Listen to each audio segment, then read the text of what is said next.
नमस्कार दोस्तों, ocean network में आपका स्वागत है। काफ़ी समय से हम लोग ये देख रहे हैं कि जो हमारी संवैधानिक संस्थाएँ हैं, उनका मिसयूज़ बहुत हो रहा है।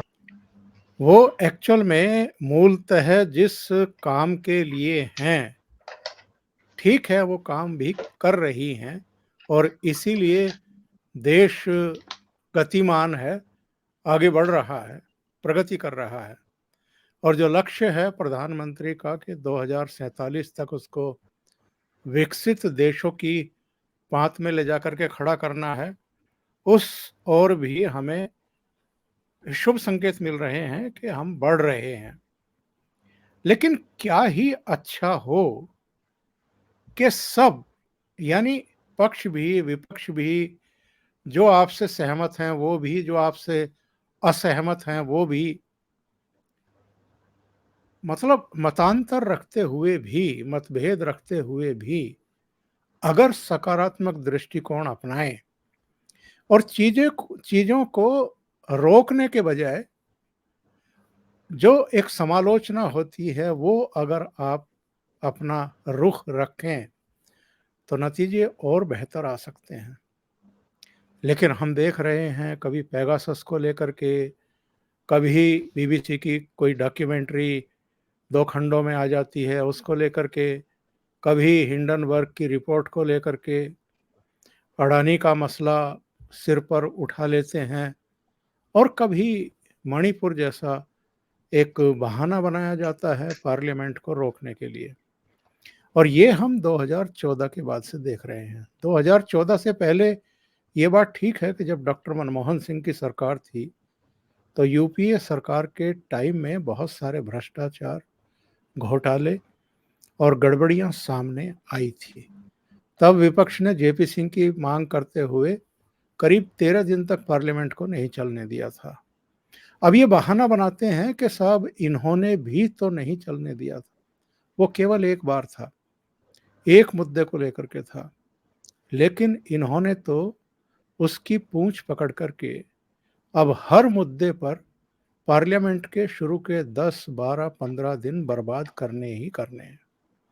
और केवल पार्लियामेंट की बात नहीं है, आप सुप्रीम कोर्ट को देख लीजिए। नरेंद्र मोदी के पहले कार्यकाल में कम से कम 9-10 पीआईएल अलग अलग लोगों के और संस्थाओं के द्वारा ऐसी लगवाई गई थी जो आधार को लेकर के, तमाम दूसरी चीज़ों को लेकर के एक बहाने बनाए गए थे कि किसी तरीके से इन चीज़ों को रोका जाए। यानी देश के विकास को आप रोकना चाहते हैं। अगर आप संसद नहीं चलने दे रहे हैं, इसका मतलब आप विधेयकों को पास नहीं होने देना चाहते हैं। और विधेयक भी कौन से? जो राष्ट्र हित के हैं, जिनके पारित होने के बाद, जिनके कानून बनने के बाद लोगों के जीवन में आमूल-चूल बदलाव, परिवर्तन और सुधार हो सकता है। इधर हमने देखा है आईएमएफ की रिपोर्ट हो, योजना आयोग की रिपोर्ट हो, विश्व बैंक की रिपोर्ट हो, बड़े सकारात्मक आंकड़े और टिप्पणियां उनकी तरफ से आई है और उन्होंने कहा है कि भारत में गरीबी कम हो रही है। तो सवाल ये है कि जो बाकी के टूल्स हैं हमारे, चाहे विपक्षी दल हों या मीडिया के लोग हों, और मीडिया के लोग से मुझे याद आया कि दुरुपयोग केवल पार्लियामेंट का या सुप्रीम कोर्ट का नहीं किया जा रहा है। जो लोकतंत्र के 3 स्तंभ माने जाते हैं, उनमें कार्यपालिका, विधायिका भी है और मीडिया को भी अगर हम चौथे स्तंभ के तौर पर मान लें, तो कहीं न कहीं उसका भी मिसयूज़ हो रहा है। मेरे साथ बहुत ही ख़ास मेहमान जुड़ रहे हैं, सुप्रीम कोर्ट के वकील और इसके अलावा आपके जाने-पहचाने चेहरे, जिनका अपना चैनल भी है, विजय सरदाना इनसाइट्स। और हमारे चैनल पर लगातार वो आते रहते हैं विभिन्न विषयों पर अपने विचार रखने के लिए, मार्गदर्शन करने के लिए। राजनीतिक, सामाजिक और आर्थिक मामलों के बहुत ही महीन जानकार हैं। तो ये ऐसा मुद्दा है जिस पर विजय जी के विचार ज़रूर जानने चाहेंगे। विजय जी, बहुत स्वागत है आपका। नमस्कार। नमस्कार सर, प्रणाम।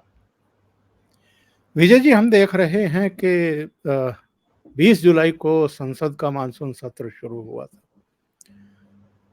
कुछ विधेयक जरूर सरकार ने पारित करा लिए हैं शोर शराबे के बीच, पर राज्यसभा में हम देख रहे हैं कामकाज नहीं हो पा रहा है, लोकसभा में भी नहीं हो पा रहा है। ये जो एड़ामेंट है, खास तौर से विपक्षी दल, किस नज़रिए से आप देखेंगे और क्या ये हमारी लोकतांत्रिक जो संस्थाएं हैं, उनका एक तरीके से सियासी फ़ायदा उठाने के लिए, पता नहीं उठा भी पाते हैं या नुकसान ही होता है, पर शायद मंशा उनकी यही है, इनका दुरुपयोग किया जा रहा है?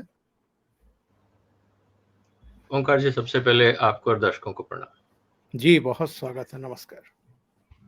देखिए सर, जहां तक बात है संसद की कार्रवाई की, जिसको लेके आपने चर्चा की शुरुआत करी, सरकार को भी ये पता है कि ऑपोजिशन संसद नहीं चलने देगा। इसीलिए सरकार की रणनीति ये है कि ऑपोजिशन सरकार को काम करने दे या ना दे, संसद चले या ना चले, इवन हंगामे के बीच में भी जो महत्वपूर्ण बिल हैं, जो सरकार की अपनी पॉलिसीज हैं, जो सरकार करना चाह रही है, उसको आप पारित करवाते जाएं। और अल्टीमेटली होगा क्या? दुख इस बात का है कि ऑपोजिशन अगर ये सोच रहा है कि वो सरकार को रोक रहे हैं और सरकार काम नहीं कर पाएगी, इनफैक्ट हकीकत ये है कि सरकार तो बिल पास करा लेगी हंगामे के बीच में, लेकिन जब चर्चा नहीं होगी तो विपक्षी दल जो अपने मुद्दे रखना चाहते हैं वो नहीं रख पाएंगे। तो कुल मिला के बात यह हुई कि सरकार अपना बिल बनाएगी, संसद में रखेगी, चर्चा विपक्ष करने नहीं देगा, हंगामे में वॉइस वोट से सारे बिल पास होते जाएंगे, वो बन जाएंगे देश के कानून। उसके बाद ना कोर्ट ना विपक्ष इस बात को कह पाएगा कि ये जो कार्रवाई हो रही है ये गैर कानूनी है, क्योंकि संसद ने उस बिल को पास किया, अब वो देश का कानून बन गया। अब ये विपक्ष को सोचना है कि क्या वो भाजपा के हाथ में खेल रहे हैं। वो जिस तरह से हर दिन हंगामा कर रहे हैं, अल्टीमेटली नुकसान विपक्ष का हो रहा है, क्योंकि जब पता है मुझे कि सामने वाला पढ़ेगा ही नहीं, कंट्रीब्यूट ही नहीं करेगा, गलतियां भी नहीं निकालेगा, उसमें कोई सुझाव या सुधार भी नहीं करेगा, तो फिर तो मैं जो चाहूंगा वो मैं करूंगा। और ये स्थिति आज हमारे सामने है। तो अल्टीमेटली मुझे नहीं लगता कि इस समय सरकार का कोई नुकसान हो रहा है। हाँ, एक पब्लिक इमेज ये जा रही है कि संसद चल नहीं रहा, लेकिन मोदी सरकार भी ये कहने को तैयार होगी कि भाई देखिए, हम लोग तो तैयार हैं चर्चा के लिए। अगर यही लोग नहीं आके बैठेंगे, यही लोग अगर चर्चा में मुद्दा नहीं उठाएंगे या बहस नहीं करेंगे संसद में, तो गलती हमारी तो नहीं है, और जनता इस बात को समझ रही है। तो कुल मिला के आज स्थिति सर यही है कि सरकार जो चाह रही है वो बिल पास हो रहे हैं। अब उसको सुप्रीम कोर्ट भी ये नहीं कह सकता कि आप संसद में हंगामा हो रहा है तो आप बिल कैसे पास करेंगे, क्योंकि सेपरेशन ऑफ पावर में सुप्रीम कोर्ट को कोई अधिकार नहीं है संसद में इंटरफियर करने का। और संसद में जो भी ड्राफ्ट केंद्र सरकार लेके आएगी, अगर वो पास हो जाता है तो वो देश का कानून है। अब सुप्रीम कोर्ट ये भी नहीं कह सकता कि नहीं, ये लॉ डिफेक्टिव है, संसद ने पास किया है, आपका काम लॉ डिफेक्टिव है या सही है, इसका जस्टिफिकेशन नहीं है। आपको तो सिर्फ ये देखना है कि जो कानून पास हुआ है संविधान के हिसाब से, संसदीय प्रक्रिया के हिसाब से, आप उसका इंटरप्रिटेशन करिए। तो मुझे लगता है कि नुकसान विपक्ष का है, वो कंट्रीब्यूट नहीं कर पा रहे हैं, उनके हाथ से धीरे धीरे चीजें निकलती जाएंगी, और मोदी सरकार सारे बिल पास करके उसका क्रेडिट आने वाले दिनों में चुनाव में उठाएगी। और यही रणनीति के हिसाब से मुझे लग रहा है कि इस समय संसद में काम हो रहा है। विजय जी, पिछले करीब 20-22 साल से मैं भी पार्लियामेंट कवर करता हूं, मैं भी पार्लियामेंट जाता रहा हूं, अलग अलग अखबारों के रिप्रेजेंटेटिव के तौर पर प्रेस गैलरी में बैठ कर के भी चर्चाओं को देखता रहा हूं। अटल जी जब प्राइम मिनिस्टर थे तो भी मैं कवर करता था, उसके बाद डॉक्टर मनमोहन सिंह आए, और अब हम 2014 से नरेंद्र मोदी को देख रहे हैं। मुझे बहुत अच्छे तरीके से ध्यान है, एक समय था जब पार्लियामेंट में कई पूर्व प्रधानमंत्री भी बैठते थे और अगर अटल जी बोल रहे हैं यानी नेता सदन बोल रहे हैं तो पिन ड्रॉप साइलेंस होता था पार्लियामेंट के भीतर, पिन ड्रॉप साइलेंस। अगर उनके बीच में चंद्रशेखर अचानक खड़े हो गए हैं कुछ कहने के लिए तो अटल जी 1 सेकंड नहीं लगाते थे, उनका सम्मान करते हुए अपने चेयर पर बैठ जाते थे। ये सदन का माहौल हुआ करता था। ये आज हम देखते हैं कि प्राइम मिनिस्टर भाषण दे रहे होते हैं और लगातार लगातार विपक्षी बेंचों से नारेबाजी की जाती है, उनको बोलने से रोका जाता है। ये हालात कैसे पहुंच गए पार्लियामेंट के? सर, हमारे राजनीतिक दलों का, अगर मैं कहूं, उनके नेताओं का गिरता हुआ सामाजिक और नैतिक स्तर है, और क्या हो सकता। क्योंकि संसद के अंदर कुछ मर्यादाएं हैं, कुछ नॉर्म्स हैं, कुछ डेकोरम है। अगर हम उसका सम्मान नहीं करेंगे, अगर कि जिस संस्था से हम बिलोंग करते हैं, अगर हम उनके डेकोरम का सम्मान नहीं करेंगे तो संस्था अपने आप में खत्म हो जाएगी या उसकी वैल्यू समाज के अंदर कम हो जाएगी। अब कुल मिला के ये सोचना है हमारे जो राजनीतिक दल हैं, चाहे वो सत्ता में हो या विपक्ष में हो, कि आपके आचरण से समाज में जो आप अपनी प्रस्तुति कर रहे हैं या अपने बारे में जो आप दिखा रहे हैं, आपका व्यवहार, आपकी कार्यशैली, क्या समाज उसको एप्रिशिएट करेगा? और ये डेमोक्रेसी के अंदर एक मजबूरी है कि आपको एक इलेक्टेड रिप्रेजेंटेटिव चाहिए। अब ये हर कॉन्स्टिट्यूएंसी का आदमी देखेगा कि मेरा एमपी वहां जाके कर क्या रहा है, और अगर मेरा एमपी कुछ कर नहीं रहा, सिर्फ हंगामा कर रहा है, तो उनको पता नहीं खुशी होती होगी या वो दुख होता होगा कि हम किस तरह के लोगों को यहां से भेज रहे हैं। तो मुझे लगता है इस समय समाज में भी एक चिंतन की बात होनी चाहिए कि जो लोग, जिनको आपने मौका दिया और उन्होंने जाके संसद में अराजकता फैलाई, और जब वो दोबारा टिकट लेके आपके बीच में आते हैं तो ऐसे लोगों को चुन के आप ना भेजें, क्योंकि उनका चाल चरित्र आपके सामने। तो इसीलिए अब ये जनता की जिम्मेवारी है कि अपने अपने एमपीज का, अपने अपने एमएलएज की अकाउंटेबिलिटी देखें, उनसे पूछें कि आप कितने दिन संसद में थे। आप एमएलएज और एमपी से ये पूछें कि आपका योगदान क्या रहा चर्चा में, किन मुद्दों पे आपने मुद्दे उठाए। मैं ये कह सकता हूं कि ठीक है, 90% लोग इस बात को कहेंगे कि साहब हम कैसे पूछेंगे, लेकिन हर कॉन्स्टिट्यूएंसी के अंदर भारत में यूथ रहता है, कॉलेज के बच्चे हैं, सब सोशल मीडिया पे एक्टिव है। क्या वो सोशल मीडिया, हर डिस्ट्रिक्ट का जो यूथ ग्रुप है, जो कॉलेज गोइंग बच्चे हैं, क्योंकि आज वो भी फर्स्ट टाइम वोटर है, क्या वो अपने नेताओं से ये नहीं पूछ सकते कि भाई साहब जरा आप अपना लेखा जोखा दीजिए कि आपने 5 साल किया क्या, संसदीय क्षेत्र के कितने सवाल उठाए, उनके क्या जवाब थे, या आप सिर्फ वहां जाके टीएडीए लेने गए थे और काम कुछ नहीं किया जिसके लिए हमने आपको भेजा था। तो मुझे लगता है जब जनता सवाल करेगी तो इन लोगों की मजबूरी हो जाएगी कि संसद में बैठ के काम करें, क्योंकि जनता को दिखाएंगे क्या? रिपोर्ट कार्ड तो जनता को मांगनी चाहिए, अपने पॉलिटिकल लीडर को रिपोर्ट कार्ड दिखाने से क्या होगा? क्योंकि नुकसान तो जनता का हो रहा है। अगर आप उनके मुद्दे नहीं उठा रहे हैं, वहां की समस्याओं को नहीं उठा रहे हैं, सरकार का ध्यान आकर्षित नहीं कर रहे हैं, मान लीजिए कहीं पे हॉस्पिटल चाहिए, कहीं स्कूल चाहिए, कहीं ड्रेनेज सिस्टम है, कहीं फ्लड सिचुएशन है, कहीं किसानों के मुद्दे हैं, कहीं कोई और लॉ एंड ऑर्डर की समस्या है, अगर आप नहीं उठा रहे हैं और सरकार ध्यान नहीं दे रही है तो वहां की जनता का नुकसान है। और जनता इसीलिए तो चुन के भेजती है रिप्रेजेंटेटिव कि आप जाइए हमारे मुद्दे उठाइए, और वो अगर नहीं उठा रहे हैं तो मुझे लगता है जनता को रिपोर्ट कार्ड मांगना चाहिए, और हर सांसद सत्र के पहले और बाद में कि इस बार आपने कितने क्वेश्चन पोस्ट किए, और जब संसद खत्म हो जाए, सत्र खत्म हो जाए, तो पूछा जाए कि आपकी परफॉर्मेंस क्या रही। मुझे लगता है कि अगर अपने कॉन्स्टिट्यूएंसी में जब ये लोग वापस जाएंगे, वहां के पत्रकार, वहां के बुद्धिजीवी, वहां का अलर्ट जो सोसाइटी ग्रुप है, अगर वो इनसे सवाल करेगा तो मुझे लगता है इस तरह के हंगामे कम होंगे। क्योंकि वो जाके क्या बोलेंगे कि हम साहब पूरे सत्र में हंगामा करते रहे, सरकार हमारी सुन नहीं रही थी। तो भाई पिछली बार भी नहीं सुन रही, इस बार भी नहीं सुन रही, तो ठीक है, फिर आपकी जरूरत क्या है? इसका मतलब आप तालमेल नहीं बना सकते संसद में। तो जनता भी सोचने पे मजबूर होगी कि आज जो हमारे रिप्रेजेंटेटिव हैं, क्या वो वास्तव में रिप्रेजेंटेटिव हैं या सिर्फ वो टैक्स पेयर के पैसे पे मजे करने जा रहे हैं? ये जनता को सोचना। विजय जी, ये देखने में आता है किसी पार्लियामेंट सेशन से ठीक पहले हिंडनबर्ग की रिपोर्ट उछाली जाती है, किसी पार्लियामेंट सेशन से पहले पेगासस, हमारे मोबाइल में पेगासस डाल दिया गया है। जब सुप्रीम कोर्ट उसकी जांच करवाती है, पता लगता है कि कोई पेगासस नाम का सॉफ्टवेयर किसी मोबाइल में नहीं, और जब इन लोगों से मोबाइल फ़ोन मांगे गए तो केवल 29 मिले। 29 में भी कुछ नहीं मिला, कुछ में कोई सॉफ्टवेयर नाम की कोई चीज़ नहीं थी, कुछ और था।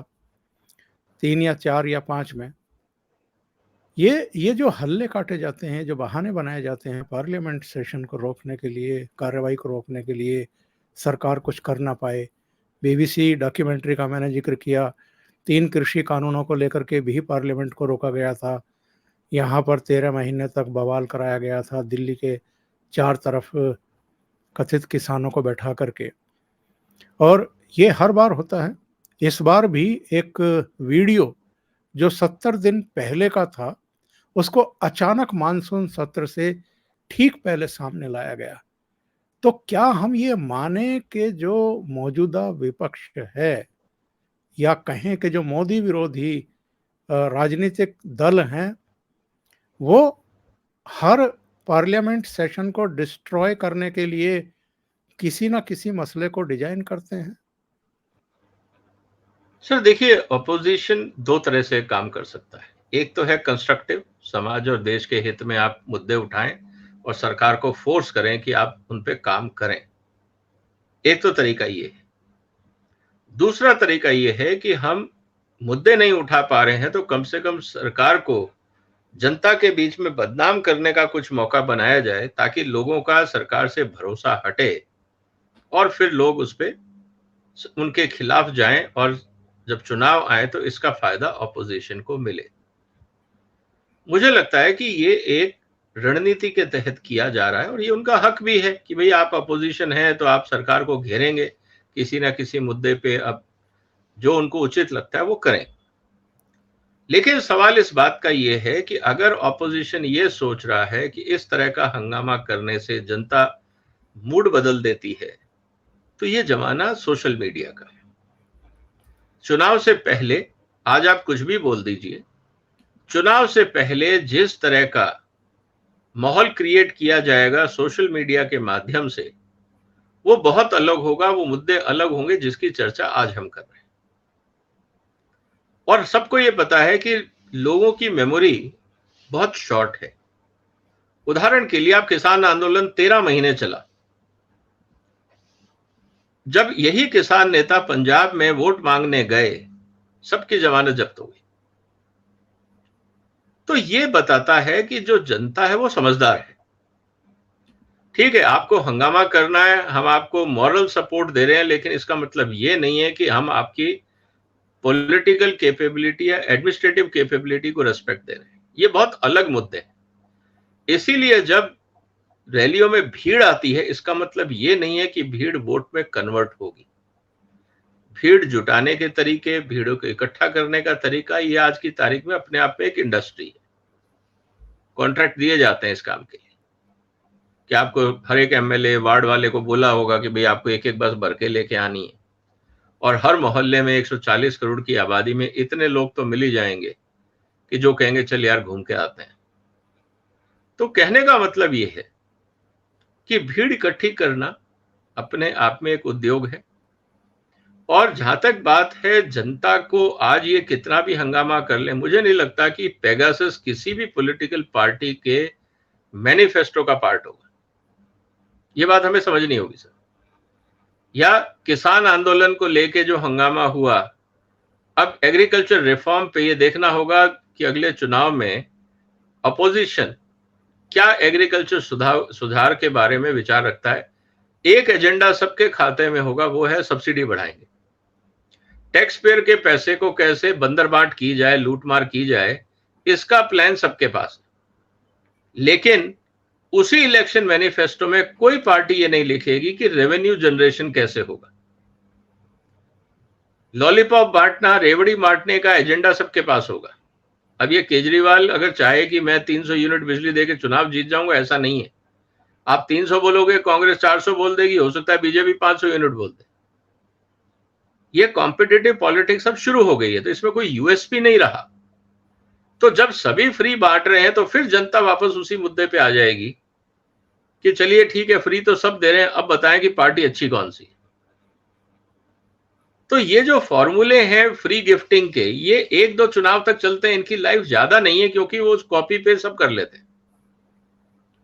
फिर मुद्दे बात आ जाएगी डेवलपमेंट को लेके, देश के लिए आप क्या कर रहे हैं, रोजगार के लिए क्या कर रहे हैं, वगैरह वगैरह। और ये बात हमें देखने को मिलेगी आने वाले दिन। तो जहां तक बात है ऑपोजिशन की हंगामा करने की, सर ये उनका फर्ज है, वो करेंगे। लेकिन क्या चुनाव में और चुनाव मैनिफेस्टो में क्या ये इसकी चर्चा करेंगे, मुझे नहीं लगता। राज्यसभा के जो मेंबर्स हैं उनकी संख्या कुल मिलाकर के 246 है। आम आदमी पार्टी के सदस्यों की संख्या अभी केवल 8 है 246 में, यानी 238 दूसरे दलों के हैं। उनमें 100 से कुछ अधिक भारतीय जनता पार्टी के ही हैं।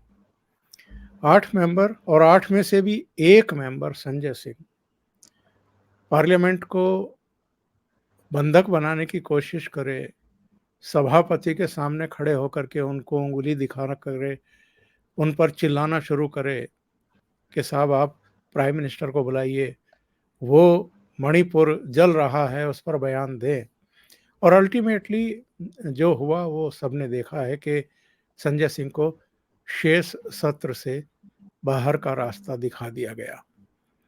ये जो नए तरीके के तौर तरीके अपना रही हैं ये पार्टियां, जो उच्च सदन कहलाता है, विजय जी आपने तो देखा है, आपकी तो यादों में होगी वो चीजें कि लोकसभा में तो कभी कभी हंगामा हो जाता था, शोर शराबा हो जाता था, लेकिन राज्यसभा में नहीं होता था। राज्यसभा में उसको उच्च सदन ही इसलिए कहा जाता था कि अलग अलग क्षेत्रों के बहुत ही लर्निड पर्सन्स जो हैं वो उसमें लाए जाते थे। जो पॉलिटिकल पार्टी की लीडरशिप थी या उनके जो नेता थे, पदाधिकारी थे, उनको परहेज किया जाता था राज्यसभा में लाने से। लेकिन अब तो हम देख रहे हैं कि धड़ल्ले से ऐसे लोगों को भेजा जाता है जो केवल हंगामे के लिए ही जाने जाते हैं, या अगर मैं उस शब्द का इस्तेमाल करूं तो जो गुंडई के लिए जाने जाते हैं, ऐसे लोगों को राज्यसभा में भेजा जा रहा है। तो क्या उच्च सदन की भी अब गरिमा तार तार की जा रही है, और इसके पीछे क्या हेतु क्या है? सर देखिए, आप उसी को राज्यसभा भेजेंगे जिसमें आपके पास कुल मिला के जो आपके कैंडिडेट्स होंगे, जो आपकी पार्टी के कल्चर के लोग होंगे, और तो कोई बाहर से आएगा नहीं सर। तो कहने का मतलब बहुत सिंपल है सर, कि इस पूरे प्रोसेस के अंदर अगर आप देखें, संजय सिंह इस समय हंगामा कर रहे हैं और उनको बाहर कर दिया गया। लेकिन सवाल इस बात का ये है कि बाकी जो और टोटल 10 के राज्यसभा मेंबर हैं आम आदमी पार्टी के, राघव चड्ढा और संजय सिंह के अलावा आपने कभी कभार सुशील गुप्ता को बोलते हुए सुना होगा, लेकिन पंजाब के जितने बाकी एमपीज हैं राज्यसभा में, आपने कभी उनको हंगामा करते या बोलते नहीं सुना होगा। इसके दो कारण हैं। एक तो कारण यह है कि ये लोग हार्डकोर पॉलिटिशियन नहीं है। जो कुमार विश्वास ने आरोप लगाया था कि राज्यसभा की टिकटें बेची गई हैं, हो सकता है कि एक रूट ये हो जिनको राज्यसभा भेजा गया है। दूसरा रूट ये है कि ये लोग सीजन्ड या कैरियर पॉलिटिशियन नहीं है, इनको हंगामा करने की जरूरत नहीं है, क्योंकि इनमें से कुछ लोग बिजनेसमैन होंगे, कुछ लोग बाकी प्रोफेशनल्स होंगे। इसीलिए उस बात को ध्यान में रखते हुए ये लोग अपनी इज्जत बचाने में लगे रहते हैं। इनको कोई मतलब नहीं है कि केजरीवाल क्या कर रहा है, इनको भी पता है कि अब कोई ज़रूरी नहीं है कि अगली बार इनको रिपीट करना पड़े। तो एक बार मौका मिल गया, 6 साल के लिए आप राज्यसभा में रहिए, एक सोशल स्टेटस मिल जाता है और हो सकता है बंगला गाड़ी भी मिल जाए। और हालांकि इनमें से लोगों को ज़रूरत नहीं है, कुछ एक को मैं जानता हूं, they are very well to do. तो कहने का मतलब ये है सर कि इस पूरे प्रोसेस के अंदर इनको कोई और ऑप्शन नहीं है, हंगामा ये करेंगे क्योंकि इनकी पार्टी के संस्कार वही है। अब एक मॉब पार्टी से आप क्या उम्मीद करेंगे? इनका कैडर कौन है? आज अगर मान लीजिए आम आदमी पार्टी का आपने जिक्र किया, आज अरविंद केजरीवाल को हटा दीजिए सीन से, उस पार्टी में बचता क्या है? कौन चलाएगा? कहने को इन्होंने बहुत बड़ी बड़ी बातें की थी कि हम डेमोक्रेटिक होंगे और पार्टी को हम कंट्रोल नहीं करेंगे, डेमोक्रेसी होगी और हम 2 साल बाद चुनाव कराएंगे और एक ट्रांसपेरेंसी होगी। क्या केजरीवाल साहब में इतनी हिम्मत है आज कि वो कन्वीनर की पोस्ट छोड़ दें? है उनमें इतनी हिम्मत? जिस दिन वो कन्वीनर की पोस्ट छोड़ेंगे वो आम आदमी पार्टी में नेग्लिजिबल हो जाएगी। तो कहने का मतलब ये है सर कि ये हाथी के दांत दिखाने के और खाने के और जो संस्कार है वही होगा। और जिस तरह से हंगामा हो रहा है ये उनके अपने संस्कार हैं सर, यही सीखा है उन्होंने। और वो कहां से सीखेंगे? जब बाकी जो इनके एजुकेटेड लोग थे या जो इनके इंटेलेक्चुअल लोग थे वो तो सब पार्टी छोड़ के चले गए। अब तो इनको 2 ही लोग चाहिए, या तो मसल पावर या मनी पावर, तीसरा इनको कोई चाहिए नहीं। तो यही एक पूरा खेल चल रहा है। इन्होंने घोषणा की थी कि जब तक प्राइम मिनिस्टर मणिपुर पर बयान नहीं देंगे तब तक हम पार्लियामेंट की कार्रवाई में हिस्सा नहीं लेंगे या चलने नहीं देंगे। हंगामा कर भी रहे हैं, लेकिन सरकार ने एक बड़ा दांव चल दिया है। सोमवार को दिल्ली संबंधी अध्यादेश लोकसभा में पास होगा, रखा जाएगा, पास हो जाएगा, उसमें किसी को संदेह नहीं है। अगले दिन यानी मंगलवार को 1 अगस्त को वो राज्यसभा में भी लाया जाएगा। क्या ये अब भी अनदेखी करेंगे उस बिल की? अब भी पार्लियामेंट से बाहर बैठेंगे, धरना देंगे, हंगामा करेंगे, या सरकार ने मजबूर कर दिया इनको कि शांति से बैठें और अध्यादेश पर चर्चा में भाग लें? देखिए, अब तो केजरीवाल साहब की मजबूरी है कि संसद चलवाएं। बीजेपी की कोई मजबूरी नहीं है, वो तो अपना बिल रखेंगे, जितने लोग संसद में होंगे वॉइस वोट से बिल ऑर्डिनेंस को कानूनी दर्जा मिल जाएगा। अब केजरीवाल साहब को सोचना है कि उनको इस पूरे तमाशे को विपक्ष के साथ बैठ के कि भैया इस पे यार चर्चा कर लो, कम से कम मेरा मुद्दा आ रहा है, इस पे थोड़ा सा सीरियस हो जाओ। अब इनके जो बाकी गठबंधन के लोग हैं, राहुल गांधी साहब, क्या केजरीवाल साहब के कहने पे संसद चलने देंगे? सवाल आज इस बात को लेके। क्या ममता दीदी केजरीवाल की बात मान के संसद और राज्यसभा में बहस का मुद्दा बनाने देंगी, चर्चा मांगेंगी या नहीं मांगेगी?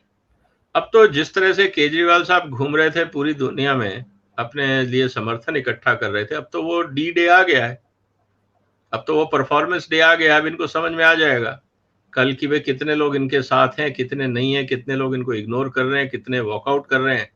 राजनीति तो अब कल समझ में आ जाएगी आम आदमी पार्टी को, और उसका असर फिर आने वाले दिनों में हमें इनके गठबंधन पे देखने को मिलेगा। और उस गठबंधन के साथ साथ इनका जो सीटों का बंटवारा है उसको देखने को मिलेगा। तो कल की जो रणनीति है वो डिपेंड करेगी कि केजरीवाल साहब को बाकी ऑपोजिशन पार्टीज कितना ओबलाइज करते हैं।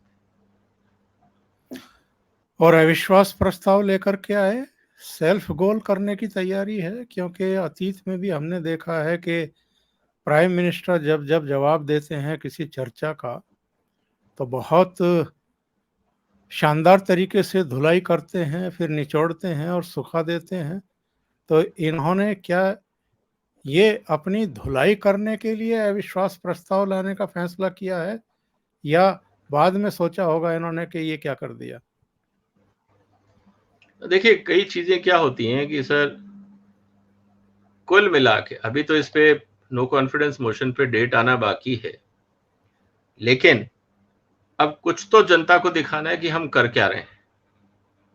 और अगर ये आने वाले समय में अगर ये कुछ बता नहीं पाए कि क्या इश्यू है, क्या एजेंडा है, किन बातों को लेके ये उठाएंगे, क्योंकि इनके जब अविश्वास प्रस्ताव में जब इन पे ये कहा जाएगा कि आप बहस में हिस्सा लें, तो इनके पास मुद्दे तो होने चाहिए और जनता उस बहस को सुनेगी, देखेगी, क्योंकि वो तो लाइव टेलीकास्ट होगा।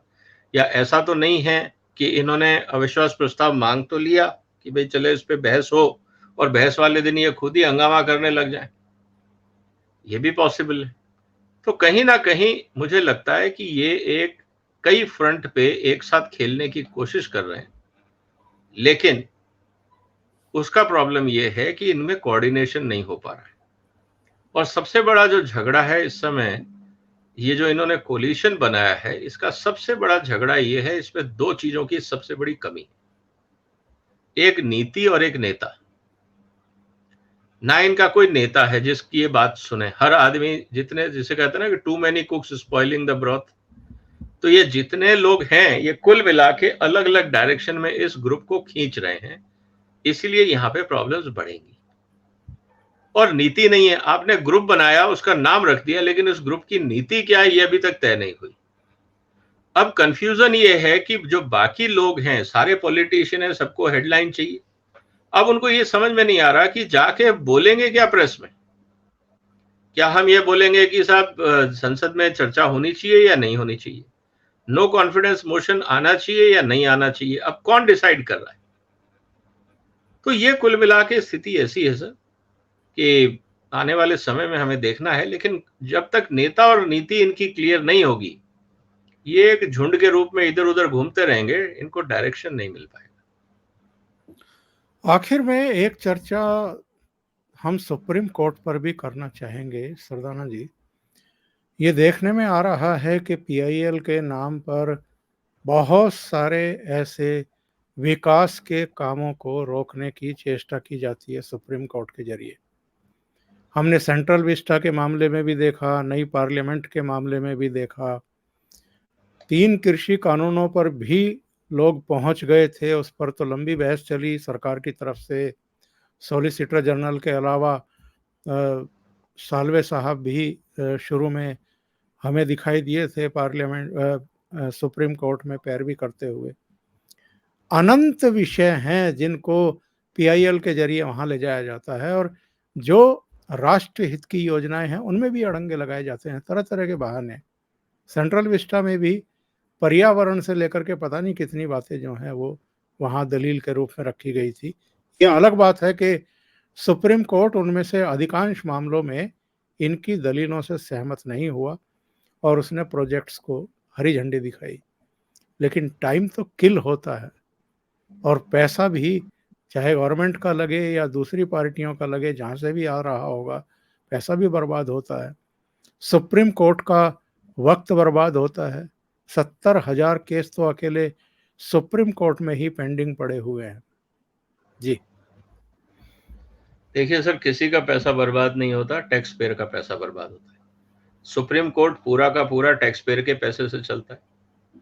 जितनी जो केसेस चल रहे हैं राज्य सरकारों की तरफ से, जो वकील खड़े होते हैं, उनको भी पैसा टैक्स पेयर ही देता है। मरता कुल मिला के टैक्स पेयर है, किसी की जेब से कुछ नहीं जा रहा है।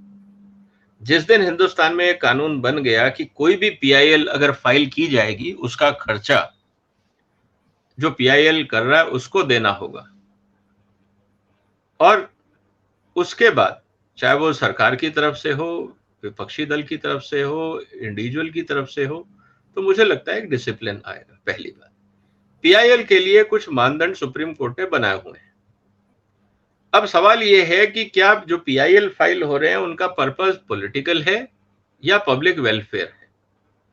अगर वो पब्लिक वेलफेयर के नाम पे पॉलिटिकल एजेंडा को पुश करना चाहते हैं, तो ये सुप्रीम कोर्ट का विजडम है कि उनको एक्सेप्ट करता है या नहीं करता है। तो कुल मिला के सर स्थिति ये है कि हमें ये देखना होगा कि कुल मिला के जिस तरह से सुप्रीम कोर्ट को एज ए प्लेग्राउंड, एज जिसको हम कहते हैं कि एक पार्टी बनाया जा रहा है हर जगह अपने मुद्दों को रिजॉल्व करने के लिए, क्योंकि सरकार के आगे इनकी चल नहीं रही। अब सबको ये पता है कि जब कोर्ट में मुद्दा जाएगा तो सरकार पे एक रिस्ट्रिक्शन आता है। पहले मुद्दा सब जुडिस होगा तो सरकार उसके ऊपर जब नोटिस आएगा तो सरकार कार्रवाई कर नहीं सकती, और अगर करती है तो सुप्रीम कोर्ट को ये कहा जाएगा सुप्रीम कोर्ट की तरफ से कि साहब इस पे स्टे लगवाइए या स्टेटस को मेंटेन कराइए जब तक सुनवाई पूरी नहीं होती। और उनको पता है कि सुप्रीम कोर्ट में अगर एक बार मुद्दा चला गया, कोर्ट की कार्रवाई शुरू हो गई, तो फिर पता नहीं फैसला कब आना है। बहुत महत्वपूर्ण मुद्दा अगर नहीं है, जैसे फ्री बीज का मुद्दा है, शुरू में लगातार हियरिंग हुई, अब एकदम सब मुद्दा ठंडे बस्ते में चला गया, तो ये सुप्रीम कोर्ट के ऊपर है कि कब डेट देता है और कब उस पर कार्रवाई होगी। तो कुल मिला के ये एक टेक्टिक्स है। जैसे नो कॉन्फिडेंस मोशन इसलिए विपक्ष लेके आया है ताकि सरकार कोई बिल पास ना कर सके। इसी तरह से पीआईएल फाइल करके सरकारी काम में स्टे दिलवाना, उसका पर्पस ये है कि सरकार काम ना कर सके। अब ये सुप्रीम कोर्ट को सोचना है कि उनका जुरिडिक्शन क्या है और वो किस तरह से देश हित में निर्णय लेते हैं, क्योंकि सरकार तो काम अपना करेगी, सीधे तरह से नहीं होगा, दूसरी तरह से होगा, तीसरी तरह से होगा, और अगर ज्यादा प्रॉब्लम होगी तो फिर उसके अलग रास्ते भी हैं।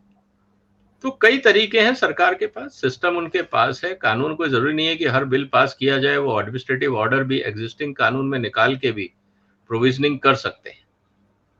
तो बहुत सारे मुद्दे तो आप एडमिनिस्ट्रेटिव ऑर्डर या एग्जीक्यूटिव ऑर्डर निकाल के या गैजेट निकाल के आप कर सकते हैं। कहीं पे आपको डेफिनेशन बदलनी है, कहीं पे प्रोविजनिंग करनी है कानून में, एक्ट में, अपने आप में, उसके लिए आपको संसद चाहिए।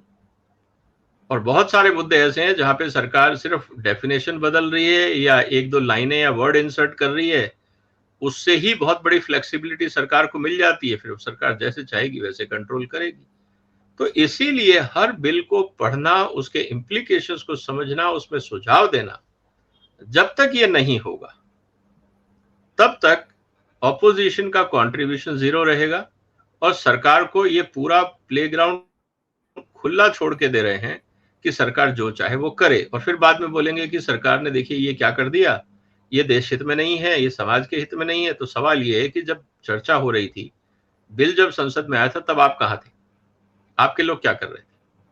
तब आप गायब थे संसद में, तो गलती किसकी? सरकार को जो सही लगा वो किया, आपको रोकने की, उसको सुधारने के लिए ऑपोजिशन की जरूरत होती है, आपने अपना रोल प्ले नहीं किया तो इम्प्लीकेशन सब आप पे हैं। तो आप सरकार को दोष नहीं दे सकते, सरकार तो अपना काम कर रही है। ये तो तय है विजय जी के दिल्ली संबंधी जो अध्यादेश का स्थान लेने वाला बिल है, वह दोनों सदनों में स्वीकृत होने के बाद कानून बनने ही जा रहा है, उसमें कोई बाधा है नहीं। क्योंकि वाईएसआर कांग्रेस के जगन मोहन रेड्डी ने भी ऐलान कर दिया है कि हम सरकार के साथ हैं, समर्थन में है इस बिल के। नवीन बाबू ने भी कर दिया है, नवीन पटनायक ने। तो ये बिल तो अब रुकेगा नहीं, ये पारित हो जाएगा। मैं दो चीज़ें समझना चाहता हूँ आपसे। इसके बाद अरविंद केजरीवाल क्या करेंगे? नंबर दो, सुप्रीम कोर्ट ने जो संवैधानिक बेंच गठित की है अध्यादेश वाले मामले पर आगे विचार करने के लिए, वो क्या करेंगे?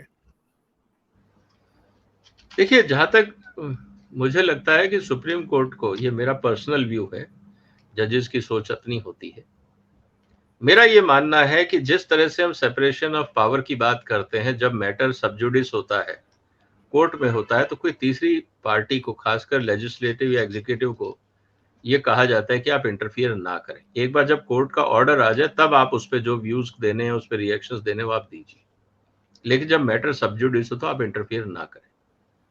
मुझे लगता है सुप्रीम कोर्ट को इंतजार करना चाहिए था, क्योंकि इस समय ये ऑर्डिनेंस है, और इस पे इनफैक्ट एडवोकेट जो है सरकार के, तुषार मेहता जी, उन्होंने भी कहा था कि अभी ये संसद में चर्चा में जा रहा है, इसका फाइनल रूप क्या निकल के आएगा, एक बार आप उसको आने दीजिए, उसके बाद आप अपना इंटरप्रिटेशन करिएगा कोर्ट्स में।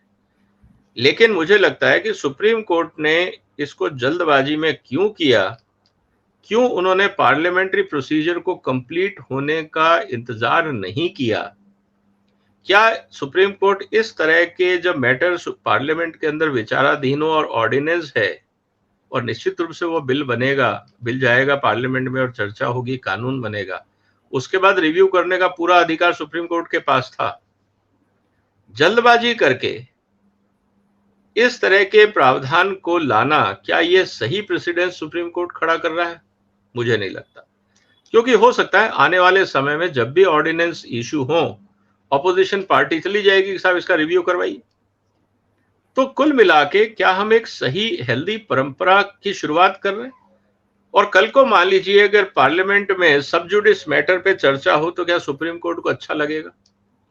क्योंकि ये इनडायरेक्ट वे में आपका सरकार को ये एक प्रेशर टेक्निक है कि आप जो भी संसद में कर रहे हैं हम उस पर पहले ही नगाए रखे हुए हैं और आप थोड़ा संभल के करिएगा। तो इनडायरेक्टली क्या ये इन्फ्लुएंस करने की कोशिश नहीं? क्या ये सेपरेशन ऑफ पावर के खिलाफ नहीं है? ये गंभीर मुद्दे हैं जिस पे मुझे लगता है आने वाले दिनों में, संसद के बाहर, कोर्ट में और कोर्ट के बाहर अलग अलग फोरम पे इस पे सीरियस मंथन होना चाहिए कि क्या सुप्रीम कोर्ट इस पूरे प्रोसेस के लिए 10 दिन रुक नहीं सकता था?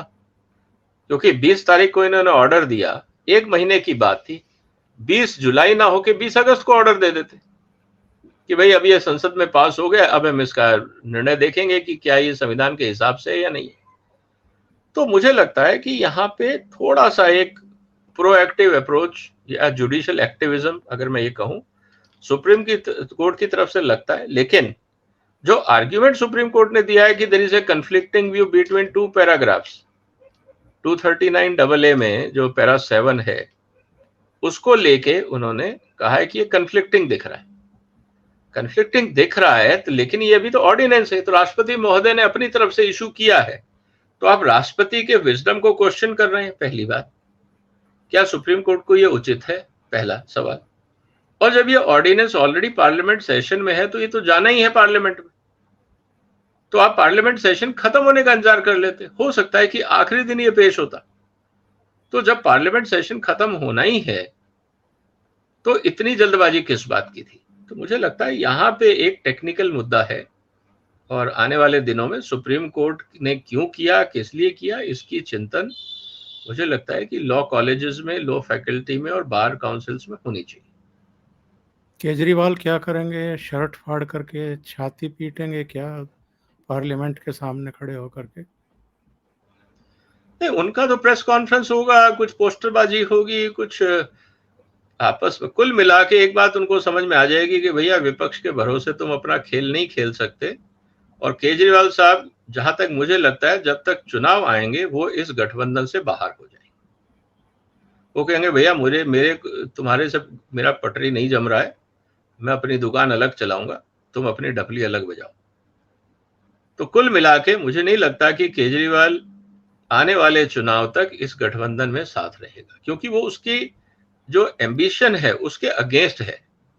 किसी भी गठबंधन में शामिल होना केजरीवाल की पर्सनल जो एस्पिरेशन है, जो महत्वाकांक्षाएं हैं, वो गठबंधन का आदमी नहीं है सर। वो टीम प्लेयर नहीं है। उसको अपने जस्टिफिकेशन, अपने ईगो के लिए किसी भी हद तक जा सकता है। उसको अपनी पावर चाहिए। He is a power hungry person and he wants to enjoy at the cost of tax payer money. ये दो चीजें उसकी लाइफ में बहुत क्लियर है। मेरे को टैक्स पेयर का पैसा मिलता रहे और मुझे सत्ता मिलती रहे, तो उसकी जिंदगी सफल है। बाकी कोलिशन में क्या होता है, आइडियोलॉजी क्या है क्या नहीं है, ऐसा कोई चीज नहीं है सर। बहुत बहुत धन्यवाद विजय जी, ओशियन नेटवर्क के दर्शकों के लिए इतना समय निकालने के लिए और कई महत्वपूर्ण मुद्दों पर चर्चा करने के लिए। Thank you so much. नमस्कार। नमस्कार, वंदे मातरम। वंदे मातरम।